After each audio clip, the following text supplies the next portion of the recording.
Unmasking the truth. Discussing point of views. One voice. One station. Shere Punjab Radio. AM 600.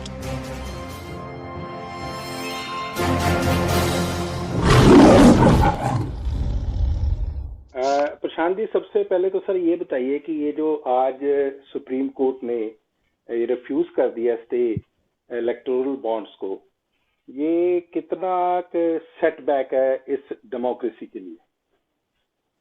मेरी राय में तो देखिए, electoral bond जो हैं ये पैसे की अहमियत और काले धन की अहमियत और सीधे सीधे घूसखोरी को प्रमोट करते हैं जी। तो ये हमारे लोकतंत्र के लिए बहुत ही घातक है। अगर एक ऐसा इंस्ट्रूमेंट प्रमोट कर दें जिससे कि सीधा लोग घूस दे सकें, काला धन दे सकें, और किसी को पता भी ना लगे कि किसने इस पॉलिटिकल पार्टी को कितने हजार करोड़ दे दिए, तो इससे तो हमारा लोकतंत्र खत्म ही हो जाएगा।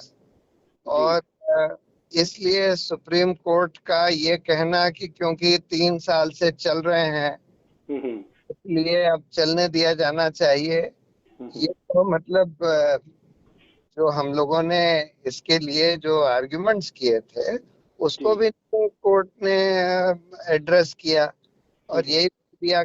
हम लोग तो 2 साल से कोशिश कर रहे थे इसकी सुनवाई हो जाए, लेकिन वो खुद ही सुनवाई नहीं कर रहे थे, लगा ही नहीं रहे थे इसको हियरिंग के लिए जी। तो ये फिर ये कह देना कि भाई 3 साल से चल रहे हैं इस वजह से चलने दिया जाए, ये तो कोई लॉजिक नहीं है ना, कोई तर्क नहीं है जी। मैं प्रशांत जी अभी आपका एक ट्वीट पढ़ रहा था, तो उसमें आपने लिखा था ये तो वैसी बात हुई कि अगर सुप्रीम कोर्ट या कोई बॉडी ये कह दे कि पहले से रेप हो रहे हैं तो रेप चलते रहने चाहिए। आपने ऐसा कंपैरिजन किया है?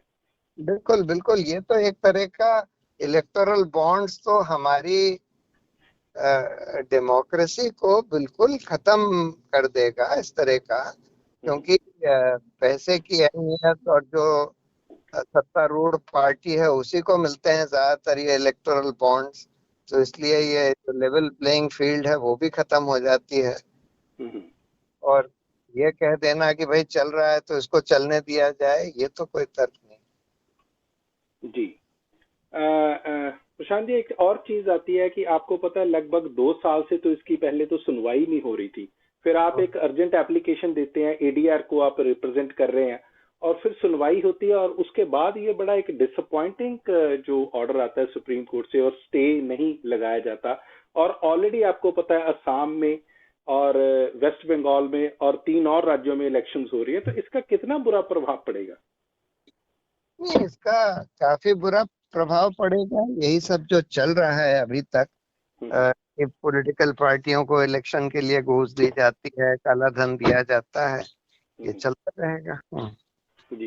एक प्रशांत जी और चीज है कि अब तक जो आंकड़े आए हैं सबसे ज्यादा जो इलेक्टोरल बॉन्ड्स है, एक तो बीजेपी की मोर देन 60% जो अभी तक आंकड़े हैं कि उन्हीं को मिल रहे हैं, और दूसरा इसको बिल्कुल नॉन ट्रांसपेरेंट रखा जा रहा है। किसी भी डेमोक्रेसी में अगर कोई पॉलिटिकल डोनेशंस आती भी हैं तो उसको ट्रांसपेरेंट तो कम से कम होना चाहिए। बिल्कुल बिल्कुल होना चाहिए जी जी बिल्कुल। यही तो इलेक्शन कमीशन और रिजर्व बैंक ने बोला था, उसको भी अनसुना कर दिया कोर्ट में। लेकिन प्रशांत जी, इसमें इलेक्शन कमीशन पहले तो कहता रहा है कि हाँ इसमें ट्रांसपेरेंसी हो जाए, लेकिन अभी जो उनको भी पार्टी बनाया गया तो यहाँ पे इलेक्शन कमीशन ने कोई खास स्टैंड नहीं लिया। नहीं, इलेक्शन कमीशन ने तो उल्टा ये बोल दिया कि इलेक्टोरल बॉन्ड को चलने दीजिए। अब तो इलेक्शन कमीशन का रवैया साफ दिख रहा है कि वो तो कोई पारदर्शिता चाहते ही नहीं, वो तो मतलब रूलिंग पार्टी के पिट्ठू बन गए हैं, तो इसलिए वो कुछ करना ही नहीं चाहते। और देखिए 1 अप्रैल से तो वैसे ही डेट आ रही है, 1 अप्रैल से तो वैसे ही इलेक्टोरल बॉन्ड्स इश्यू होने शुरू हो जाएंगे। हाँ जी, ये तो और भी घातक हुआ। बिल्कुल घातक होगा। बहुत बहुत शुक्रिया प्रशांत जी, आपने बात की। Thank you so much. You are listening to Shere Punjab Radio, AM 600, trusted source for news talk.